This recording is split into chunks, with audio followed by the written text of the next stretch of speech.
Senga nini unakuja kubwaka anatanga kafe bazwa kaswe soki la beshi. À mes frères africains, toute vérité est provisoire.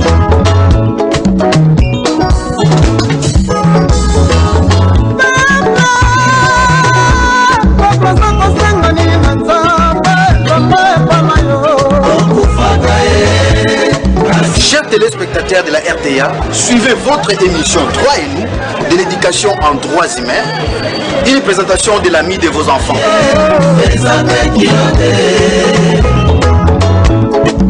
C'est pour votre intérêt, l'émission Droits et nous, c'est pour connaître vos droits et devoirs et comment les réclamer. Ne ratez pas votre émission, c'est chaque samedi de 15h à 15h45 et la rediffusion dimanche de 12h à 12h45. Suivez-nous, c'est pour connaître vos droits et devoirs et comment les réclamer.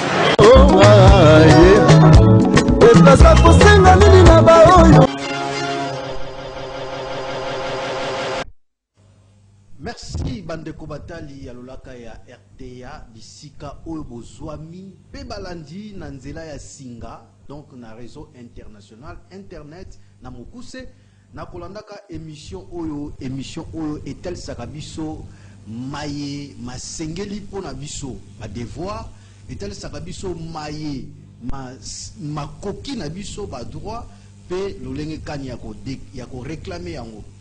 Émission droit et nous, les alliés, émission et entrée à l'éducation et formation aux droits humains ou aux droits de l'homme. Voilà. Vraiment, mon cas qui est émission où il ça ba imboka makoki na biso maye masenge na biso ko sala pe lolenge kanya ko réclamer yango parce que tous allons na mboka où ils allent na mibeko. Na mibeko wana biso ba imboka esengeli to yekola ka mibeko parce que soki tozali ko yekola te mibeko lolenge ya kobika na biso ekomema biso mosika mpe l'état akokweya kakati na biso nde tokozala pe peut-être na ba désavantage mususu na caractère social entre autres kozala privé à liberté parce que principe lingi ete liberté ezali droit ezali makoki na moto kasi bokangami pona ko privé mutu liberté ezali exception. C'est un principe ya mibeko ya droit. Donc la liberté est un droit et l'arrestation est une exception. Donc pona ni parce que so bakangi okozala privé à liberté mais tant que la liberté c'est ton droit. Alors yango émission toyaka baimboka pona kotalisa biso bisika oyo tozwami nini esengeli na biso kasi lelo ndenge tolobaka ete biso tolobaka te libanda ya maye masengeli libanda ya maye e makoki na biso pe lolenge kani ya koreklame yango kasi tolobaka kaka bobele se na kati na yango wana na ntango oyo toye mama na likambo na biso tointitule yango la santé et sécurité au travail est un droit. La santé et sécurité au travail est un droit. Donc, bokono kono nzoto pe ko batelama kati na mosala ezali makoki ya baye bazali ko sala musala. Toyebi ete baye bazali ko sala musala bazali ebele na kati na mboka la biso. Tous allez bailler bazali ko sala musala bazali ko salela l'état baye toyebi ete na tango nyonso tobengaka bango ba agent public ya l'état to pe ba fonctionnaire déjà bino baye bolandaka émission oyo boyebi différence oyo ezali entre agent public de l'état et fonctionnaire. Différence ezali. Pourquoi? Parce que agent public de l'État azali muto nyonso ndenge toyebi ete oyebi toyebi sala bino na tango nyonso parce que tozana esengeli biso tozana ba devoir ya ko communiquer ya ko pesa bino formation ezala formellement to pe informellement. Ça dit to ko pesa bino ndenge tozolo ba bo ezali formation moko informelle to vandi te pour to ba que no période to ko former pendant 1 mois, pendant 2 mois, 3 mois. Mais ndenge toyebi sala bino ete soki besoin ezali bozali association moko boye vous allez église, vous allez groupe ya batu, vous avez jeune na kata quartier, vous avez pour ça besoin formation en matière à droits humains, vous avez expert en matière wana, to tali sabino, bobenga biso, boluka biro na biso place ezali boya, to vanda to solo la, ba conditions ezali ni po bola na formation wana, to pe boza entreprise et sengele te batu baye ba fondamentaux à droits humains. Parce que quand il y a droits humains, des droits juridiques et zanakati. Donc droits humains, ils ont bilanga moko ya munene. Biso ba oto maîtriser yango et sengele tout pesa pe na bino bande comme subozo landa biso. Ezali makoki na bino donc ils ont ba droit na bino. Kasi to zongi te mama na likam na biso ezali la santé et sécurité au travail est un droit. Ezali makoki ya bae bazali kosala. Et c'est bazali kosala na mangomba ya l'État. Bazali kosala na compte ya l'État. Bazali kosala na compte ya ba privé. To monete ba kosala na compte ya l'État, ba bengi bango ba agent public la l'État topé ba fonctionnaire. Ba kosala na ba privé, ba travailleur na ba institution privée. Ba kosala na ba organisme ou ezapé privé. Et sengele te santé ezala assurée. Santé wana ya malamu. Topé bazala ya ko batelama, il faut qu'il y ait la sécurité. Et qui va assumer cette responsabilité pour que ces derniers, donc les travailleurs, soient en bonne santé et que les travailleurs, bazala la sécurité, c'est l'employeur. L'employeur moto andimie te basale la yi. Na démontra ka bino ete employeur a bénéficié kanaba ya musala ou ba travailleur bazo sala. Dans vos exemples moko simple, mutumo boy a sali société naïe. Dans la sali société, c'est là je prends ça dans le cadre privé. Azana 10 personnes. 10 personnes on a engagé ba on a ba fonctions différentes. Alobi o azaboy, o akozala boy, o akozala boy, o akozala boy. Alors, mon sala principe na République démocratique du Congo, selon mon beko o etalaka matali mon sala, ba bengi yango na mokuse code du travail pour na bazana privé. Selon mon beko ekosala ekotala bazali kosala musala et pas à l'État, tozali na statut de carrière de l'agent public de l'État. Ezalinde boussole ya bazali kosala et pas à l'État. Sikoyo employé à bénéficier nini par exemple dans le secteur privé mutumo a sali entreprise naé engagé 10 personnes. Alors comme le principe veut qu'il y ait 8 heures de service, pas 8 heures au service, parce qu'attention les loyaux et ça là passe surtout dans le secteur public et pas à l'État. À l'État mingi kati na bango baza ba inconscient na loba bango clair na tiaka mai na monoroté po foto benga ka mbwa na kombo na ye soka za milu soka za black soka zali soki nani benga ye na kombo baye bazali ko saela l'État lelo ba travailleur à l'État et belé kati na bango baza ba inconscient baza na conscience professionnelle et na démontra en mikolonyo na bino awa.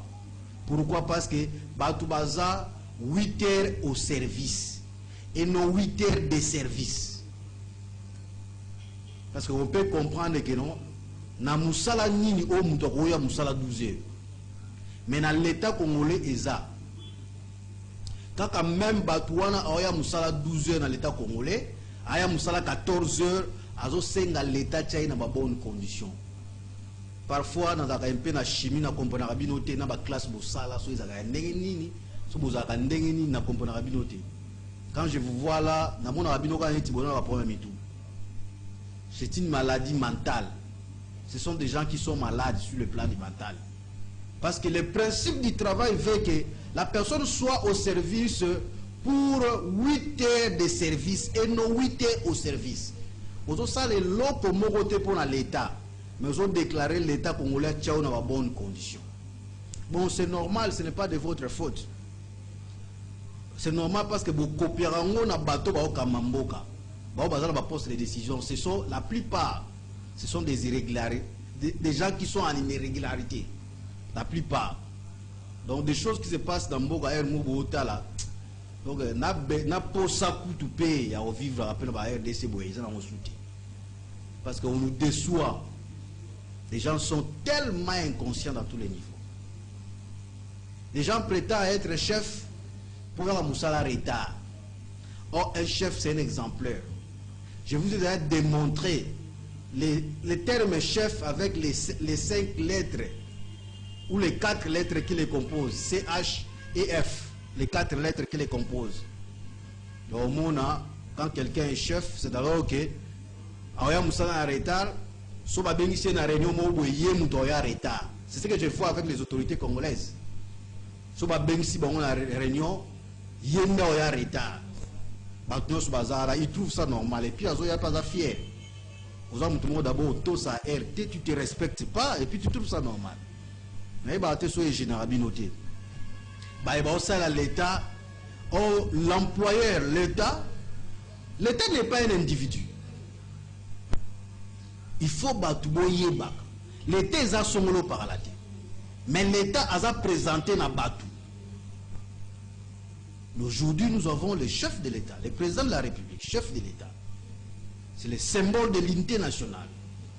C'est celui qui représente le pays.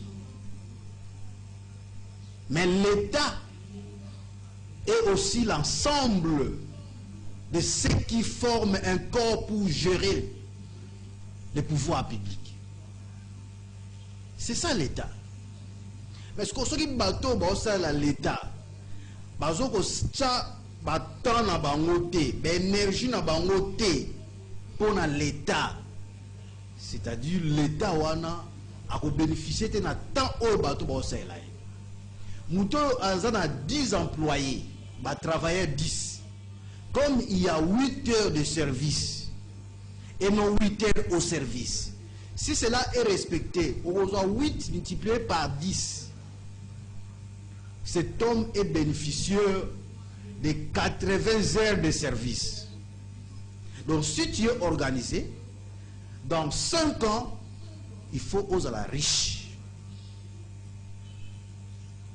Mais or, pour que Moutou a bénéficié de 8 heures de service et réel, actif, dans le chef des employés, lui, n'a pas employé, il faut qu'on tient employé, c'est-à-dire travailleur, n'a pas condition malade. Il faut santé na bango. Ils ont la malade. Il faut pas la sécurité. Quand vous santé est vaste. Santé est kaka boye kaka pona bokolo kono kaka nzoto ndengozo mona boye ke non na sali fièvre te malaria te santé pe eza kati na motu moral a muto sa musala eza ndenge nini eza ba travailleur ebele ba santé na bango mental eza bien ti ndenge na uti koloba par exemple na secteur public pona ba bazo sa la l'État. Ba travailler belé ba osa l'État, ba santé de bango mental eza malade. Alors nani a luki ba santé de bango mental eza la malade, c'est l'employeur, l'État congolais. Pourquoi? Na cause exemple Moroboy. Eza na batu na administration publique. Ba sala ba 5 ans, ba 7 ans, ba 8 ans. 10 ans sans engagement. Mais baza agent public, il y a l'État peut fonctionner. Parce que tout le monde a un dernier engagement populaire. Ça, j'appelle ça un engagement politique. L'État congolais a pu engager les gens politiquement. En 2018 et 2019. 2018, pourquoi? Parce que les régimes qui étaient en place Bangba Bima pour tromper la population congolaise, na ba parti politique na bango, engager en vrac. Dans le sous aussi, Simbi sa régime au Kotaki na 2019 touche pour avoir incapable vu les budgets faibles du pays, il y a reprendre soin à Batouana. T'as non Batouana c'est l'État, esprit. Donc vous n'avez pas une vision pour les pays. Bino mituna bino ezaka wana pour koyeba osala mabe pour nuire individu. Mais vous ne tenez pas compte qu'il s'agit d'une nation, pays.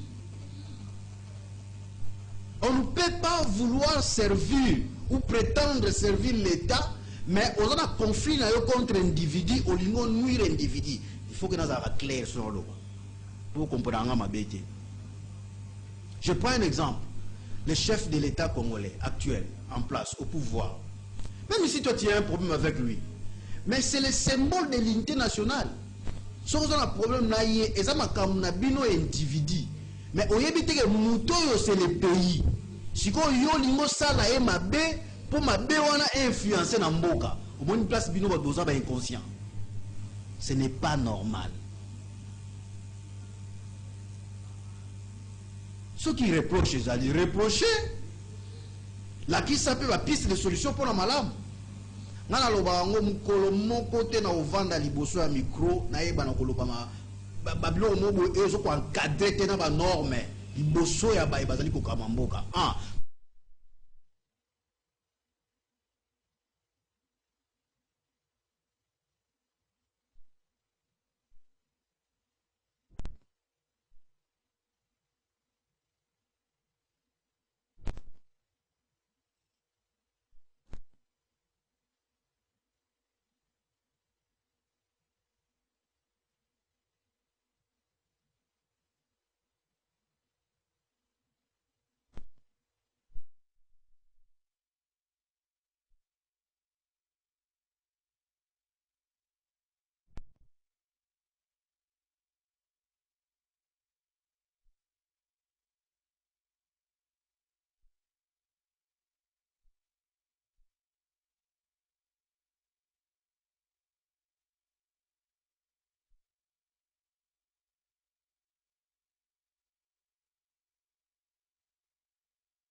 Route banzela en étage parce que aujourd'hui dans le monde c'est ce qui se passe. Kaka nzela moko kaka o kaka boutaka ville haute bokiti ville basse bokeba na cité kuna kaka na nzela wana moko na canal wana 3 nzela boti wana en étage. Est-ce que c'est impossible avec tout ce qui entre dans la caisse de l'État congolais?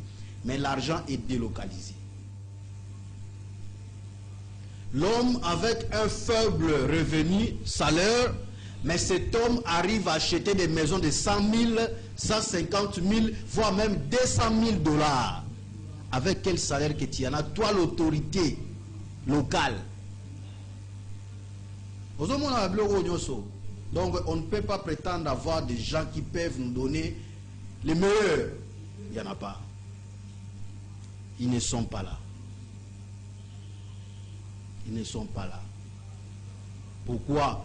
Alors, toujours, nous sommes poussés en liboso, et institution à l'État, à du poste, réflexe naé à liboso, à Iba.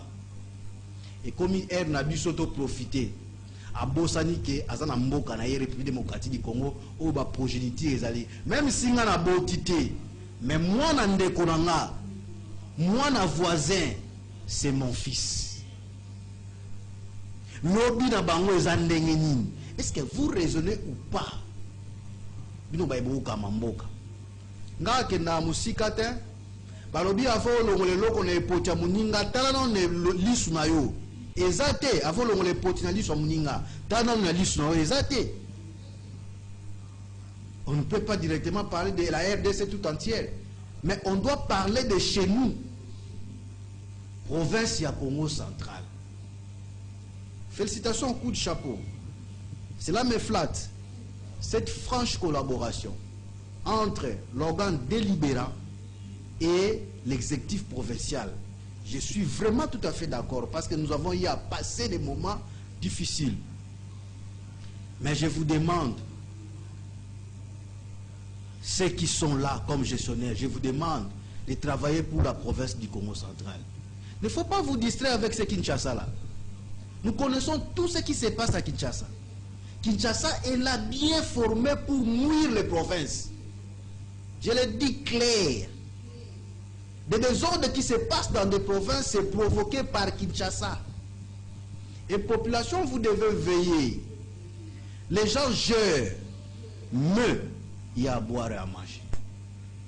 Vous devez veiller. C'est vos droits. Ils ne gèrent pas les choses qui appartiennent à leur famille. Et ça, qu'on a biso. Et ça, biso. On est tous héritiers. On doit se retrouver. Dans le secteur de la voirie, Congo central, félicitations l'exécutif provincial. Félicitations. Avance. Vous faites quelque chose de bien, mais avancez. Mais vous ne devez pas toujours rester. Et surtout, les députés provinciaux, vous devez être conscients, s'il vous plaît. Vous devez être conscients par rapport à ces manipulations de gauche à droite pour nuire l'avenir de la province. La santé et la sécurité au travail est un droit. Et lorsque vous vous sentez que vous êtes mis dans de bonnes conditions, la santé mentale, santé physique, on a que notre travailleur, dans la santé mentale et santé physique, ils ont employé. Il y a un autre monde dans la démonstration, les travailleurs et belé l'État. Le service à l'État na RDC, ils ont des travailleurs et belé au bazo salila. Mais les travailleurs wana baranda kate musala o l'État pour bénéficier. Nani waza à la base wana cause ils ont yé employés. Employeur a tché ba travailleur na santé malamouté. Sur le plan mental, ba travailleur bazana ba problème sérieux. Et même qu'on influencer le physique. Au monde en moutou, à comme qu'on la pas en pamba na musala. Ba milieu du travail, il fait tellement chaud na ba bureau à l'État. Il fait tellement chaud na ba bureau à entreprise publique. Ba mécanisme et orientation, soit il y a canalisation, il y a mon PP et Zati. Après 5-10 ans, ils ont connu santé, il y a travailleur. Alors que les travailleurs ont un droit à une bonne santé. La santé mentale, ces travailleurs n'est pas bien traité par rapport à la rémunération. Ici, je ne parle pas seulement des salaires. Il y a une différence entre salaire et rémunération. Dans la rémunération, le salaire est là à l'intérieur. Le salaire est dans la carte de rémunération. Travailleurs ont travaillé, na kati ya rémunération, transport ezali, logement ezali, soins médicaux ezali, l'assistance familiale ezali, na salaire ezali na kati ya rémunération. Mais au monde, nous devons travailler, mais médiocre à salaire, ils ont sous dérangé pour pas le sous logement na kati ya médiocre à salaire de base. Voilà. Et aujourd'hui, avec les services étatiques, l'administration publique, l'État, ils même incapable, selon ma grade, il y a un fisc un crédit de $1000 dans la banque. Pour en dire parce que base est faible. Dans le monde à l'élo, au foot à 215 000 francs congolais. Dans le monde à l'élo. Pour assailler la monnaie. Donc il y a des gens qui travaillent chez l'État qui ont moins de $100 américains. Pour assailler la monnaie. Mais peur meurt d'une famille avec beaucoup d'enfants. Et ces enfants n'étudient pas dans les écoles publiques où on ne paye pas les frais à l'école primaire. Parfois, ces enfants étudient dans des écoles privées où le frais scolaire est $100 par trimestre. Pour payer $300 pour chaque enfant. C'est qu'on multiplie par 3-4. Donc, au moins, ces responsables de famille, ces tuteurs de famille, ont comme un problème à santé mentale. Parce qu'au temps là, 8 heures de service, de 8 heures à 16 heures, à la fin du mois, 200 et quelques mille francs congolais, alors que du lundi au vendredi, pour créer, à la fin du mois, on a fait un trimestre, à foutre là 2, 3, 4 enfants, comment les frais scolaires? L'employeur rend les travailleurs malades sur le plan mental, alors qu'il a droit à être en bonne santé. Or, pour que Moutois soit en bonne santé, il faut passer vie à malade. Dans la vie, il y a beaucoup d'éléments.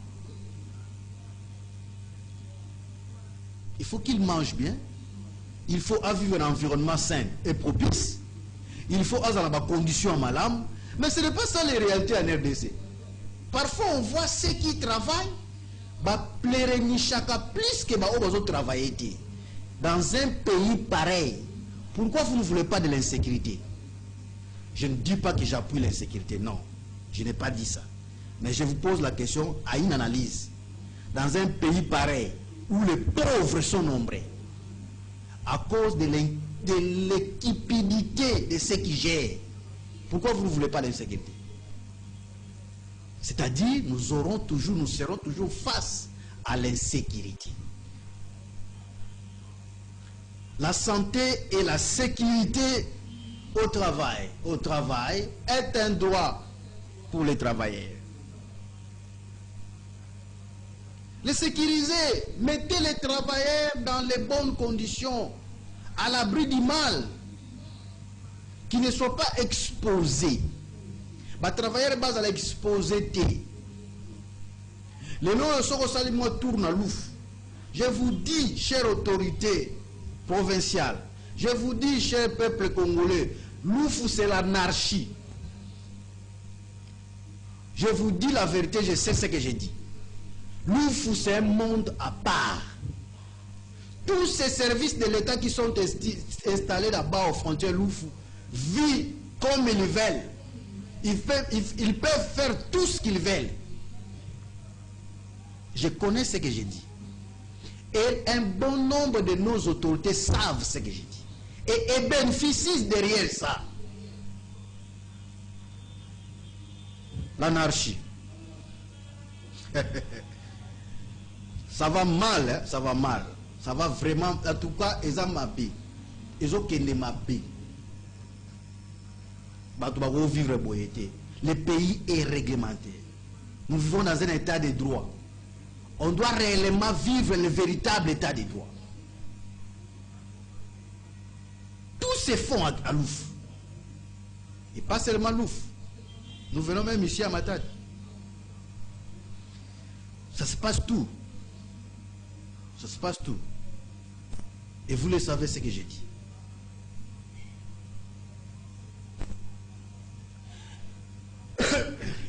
Veuillez m'excuser. La santé et la sécurité au travail. C'est un droit réservé aux travailleurs. Il faut que les travailleurs basent à la bonne santé. Il faut que les travailleurs basent à la sécuriser. Et qui va bénéficier de la air où les travailleurs vont travailler dans l'eau, c'est l'employeur. Tant que le travailleur a sécurisé, a en bonne santé, le travailleur a créé au Fasal. Le travailleur a besoin de belé que les caisses à l'État. Où est-ce qu'on a caisse à l'État? Dans la habité na RDC, selon Mibeko, pour bénéficier de la liberté provisoire, c'est 70 000 francs congolais. Maintenant, on a évité que les fout à 1000, 2000, 3000, même 5000, voire même dollars pour nous bénéficier de la liberté provisoire. Dans l'administration judiciaire, on a nuance et quand on a caisse à l'État, et quand on a poche à battre, moukier et quand on a caisse à l'État. Dans l'affaire foncière, on a évité que pour nous avoir des documents ou un contrat, topé certificat d'enregistrement, il y a le PAM. On a évité que ils ont moins de 300 000 francs congolais pour la caisse à l'État. Mais au Kenekuna, ils bandit 400, 500, selon Ranzanango, Les restes sont et contre la poche à battre. On a enrichi les conservateurs, on a enrichi son équipe, ainsi de suite. Et ça, la République démocratique du Congo. Boye bio non loba, bo sala ango. Biso to loba ango to zaba. Ba to abattre devant bino. Mais on ne peut pas toujours continuer à laisser ces bêtises. C'est à vous d'avoir et d'apprécier. Qu'est-ce que vous allez faire à notre égard? Trop, c'est trop. Naïb Sarabino clair, vous savez, cette population est fatiguée de vous. Et nous autres aussi, on est fatigués de vous. On est fatigués de vous. Nambo Kanabiso Moro, toza traité comme si tozala ki batu moro boye inutile ba réfugié. Travailler ou pas en RDC, tu vas toujours pleurer si tu ne fais pas partie d'un poste clé dans un parti politique. Les pauvres dans les administrations publiques sont en train de pleurer. Les pauvres enseignants sont en train de pleurer. Même si vous doublez les salaires des policiers actuellement, ça n'a rien à voir de spécial. Ça fait rien de spécial. Si j'ai encore une bonne mémoire, peut-être le dernier policier peut avoir 400, aujourd'hui nous parlons, quand vous avez doublé, 480, quelque chose comme ça, si j'ai encore bonne mémoire. Parce qu'à l'époque, je savais avec 240, quelque chose comme ça. Si j'ai encore bonne mémoire. Ça n'a rien changé. Vous avez bien fait, c'est bien. Mais ça n'a rien changé. Yo gagne à combien? Je vais vous noter une chose. Dans l'acceptation de l'homo est facile. Et là, on a un député provincial, national. À ça, député, on a presque la majorité. À ça, là, spécial. Où est l'équipe Moussala est chef de division dans RDC. Et là, on a un spécial bon Bassala. Parce que les divisions, ce sont des bureaux techniques. Ces députés qui gardent, tous aura moyenne, il y a 5 000 $. Et là, on a un spécial à Salaga. Au chef de division, sur les salis que nos chefs de division, on va foutre la grade. Il y a attaché d'administration à risqué à moins de 400 000 francs congolais. Na FDC. C'est un problème. Et pourquoi vous pouvez placer, vous le gouvernement, placer les athées dans les entités déconcentrées? Bolinko futa bangote pour nani. Ce que vous avez dit, na batuana, batewana, badimisa, des territoires oubliés de placer, ou de foutre à bien. Pourquoi Bogotia, bourgmestre des communes, par exemple dans la province du Congo central, avec ces 6 communes, 3 Matadi, tout comme 3 Naboma, pourquoi Bogotia, bango, pe Bogotia, bango, dans conditions où ils ont la propriété? Là, je parle du gouvernement central, hein, je sais. La gestion de ces histoires, mais aussi l'accompagnement du gouvernement provincial, l'histoire de la rétrocession pour aller les aider. Il faut voir dans comment va l'être, ma coûte un abîme pour peut-être un bon là-bas.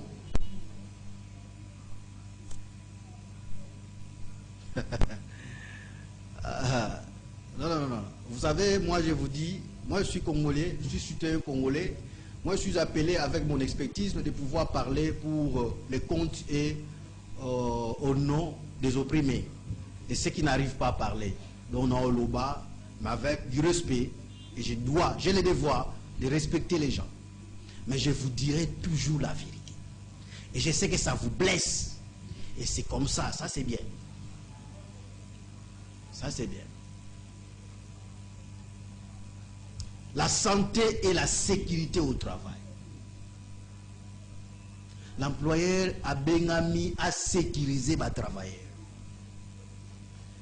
Tant que batuo ba uti libanda baye ko installer na mboka na biso, bazoko mona makambu ya boyezo salama, nani azo sala ngo l'État, nde azo sala yango na nzela ya baye bazali ko représenter ye, batu wana pe yango wana bakomaka mutu makasi.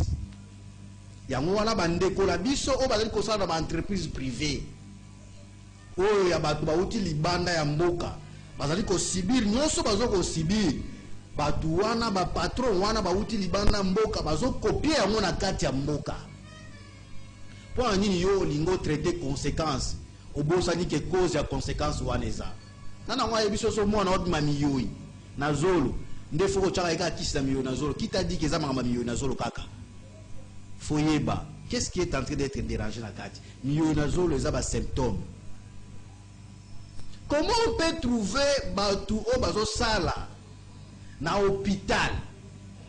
En tout cas parfois makambo sa mwana mboka na biso ezangi sanga parfois manière ya koloba non, je vais réfléchir comment.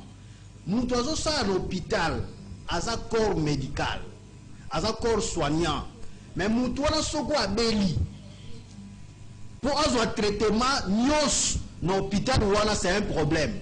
Soit ba osala consultation au fele l'examen, bah, monsieur ordonnance à Sombi Libanda. Regarde, ça c'est quoi? Et ça la makate. Dans la place nous sous.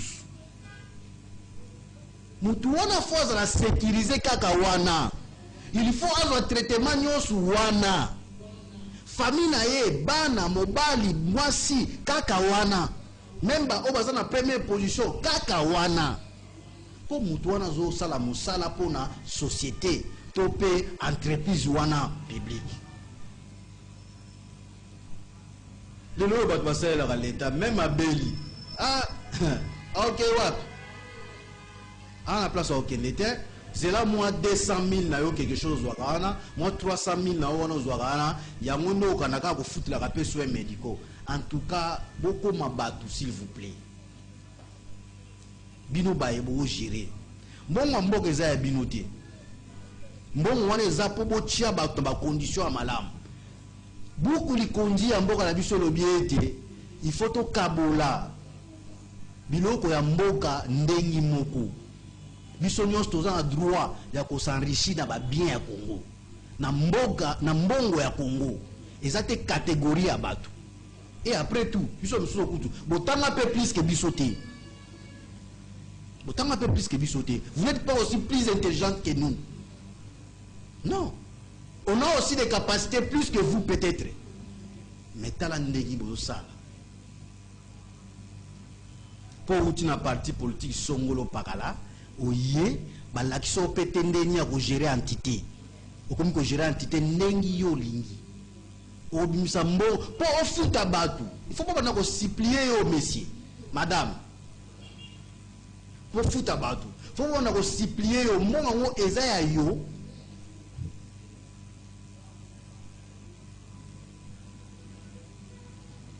On le fout à Boutou, pourquoi? Les heures de service de 8h à 16h. Pourquoi la Boutou? Mon cher, ma soeur, bon les heures à l'état.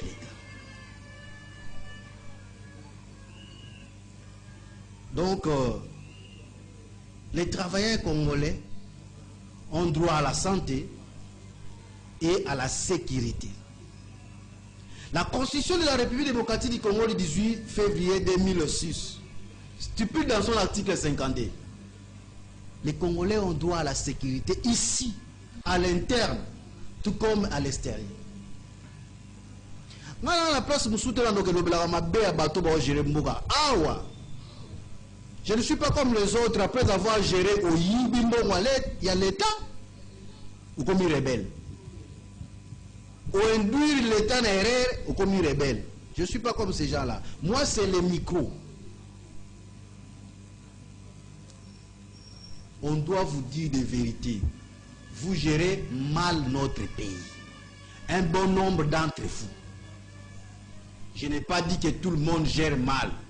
Vous gérez mal notre pays. Un bon nombre d'entre vous, les autorités, ceux qui ont les bâtons de commandement.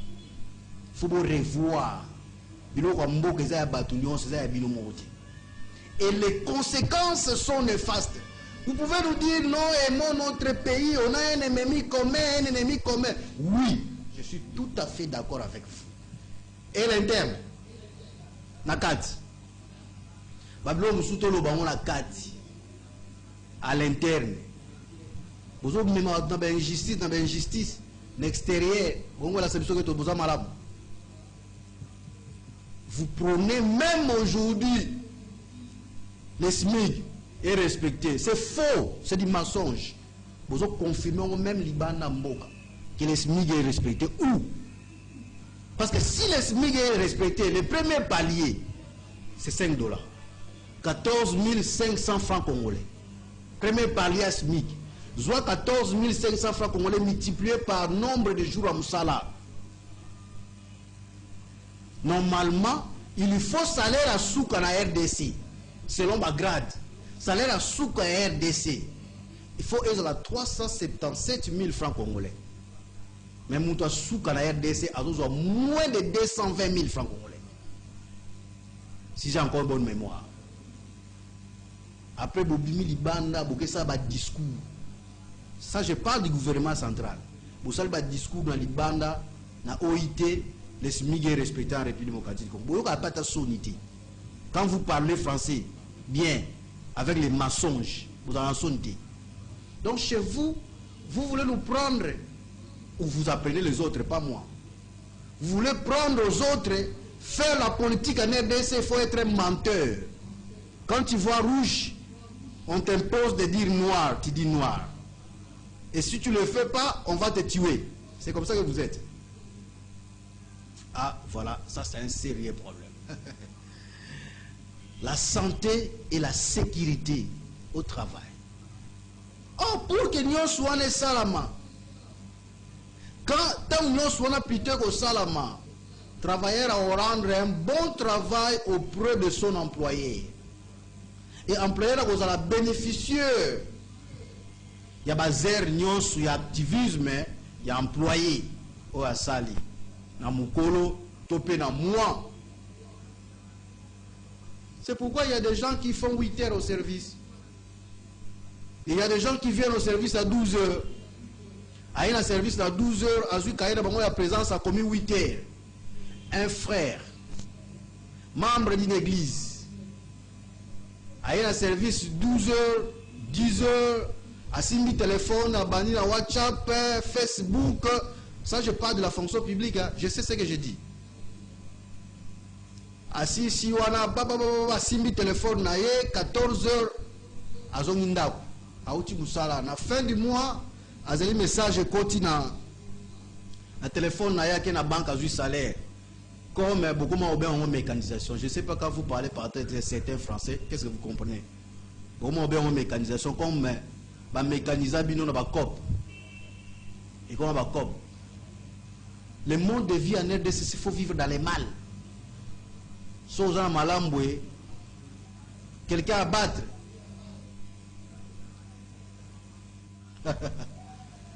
Mais, même si nous ne serons pas là,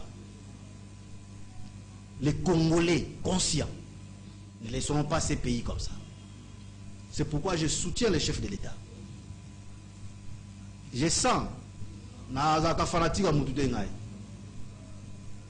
mais je soutiens les chefs de l'État parce que j'ai toujours senti dans les chefs de ce papa un sens de responsabilité, la conscience pour l'avancement de ces pays. Mais malheureusement, entouré de microbes. Malheureusement, il est entouré de microbes. Ce n'est pas de sa faute. C'est une personne qui vit au quotidien. Il n'est pas un extra céleste. C'est un être humain comme moi. Il pourrait que faire ce qu'il peut faire. Mais l'entourage, c'est différent de son prédécesseur qui n'avait pas entièrement la volonté de pouvoir arranger ce pays. Ça, je le disais dans tout moment. Mais je sens dans le chef de l'autorité nationale, le chef de l'État étant comme une institution, le président de la République, la volonté de faire quelque chose. Ce n'est pas un problème de Dieu va faire, non. Ça, moi, je ne suis pas de ces classes. Dieu va faire, non. C'est un problème des hommes conscients. Congolais, il faut qu'on soit conscient. Si tout va au chéri. Mais Congolais dans son ensemble, il faut être conscient. Il faut l'ingamboka. Pour faire oloba, to sala, onazoloba, il faut l'ingamboka. Ma belle RDC salanga izati. Mon pays m'a rien fait du mal. Moi, je suis fier même de mes aïeux. Je regarde ma grand-mère, il y a un Vitakimpa. Je regarde mon grand-père, Fumu Kimbangu. Je regarde mes pères, Fumu Kasavubu. Lumumba,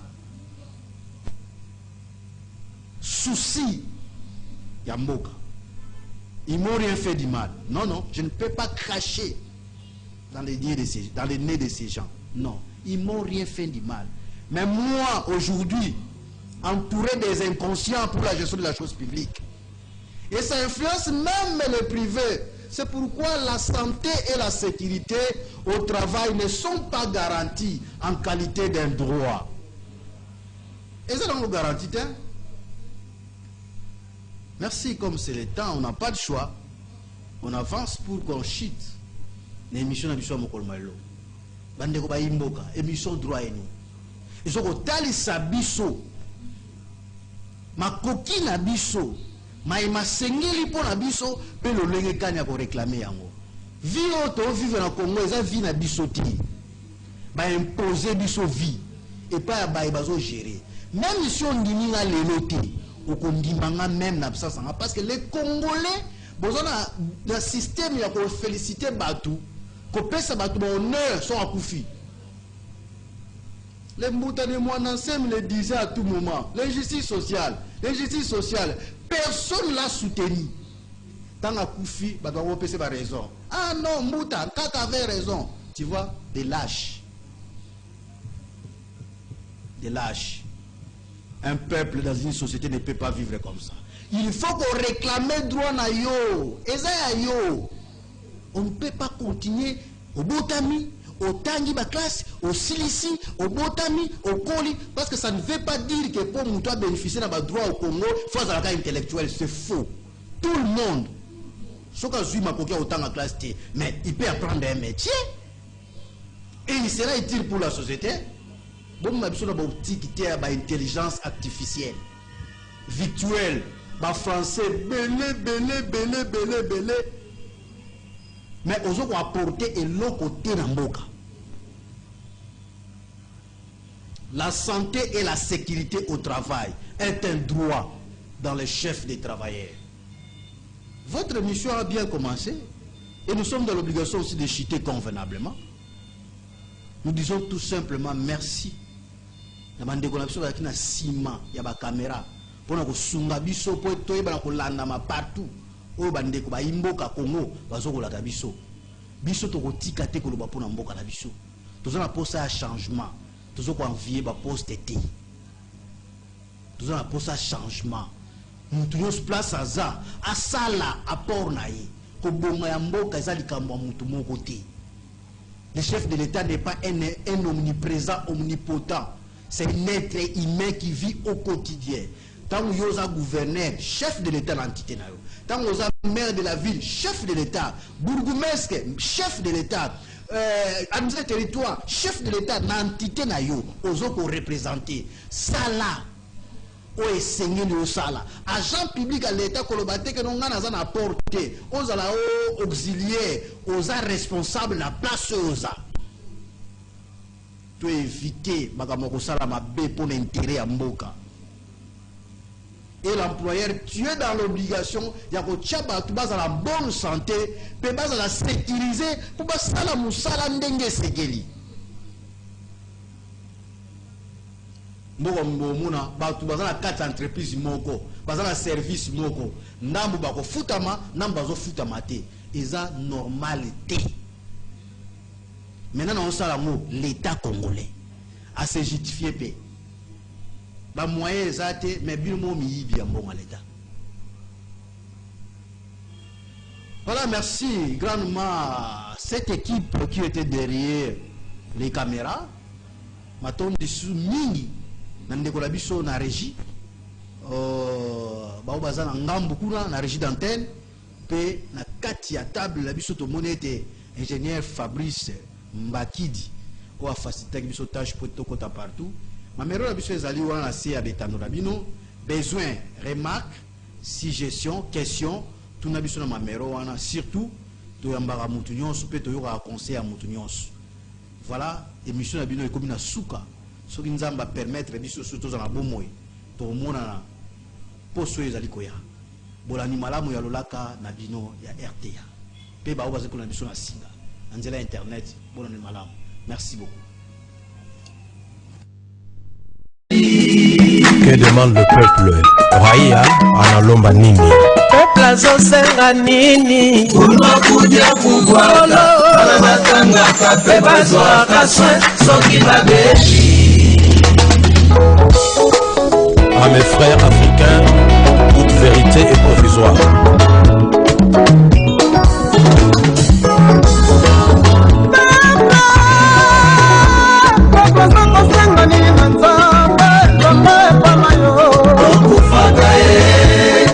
Chers téléspectateurs de la RTA, suivez votre émission Droit et nous, de l'éducation en droits humains, une présentation de l'ami de vos enfants.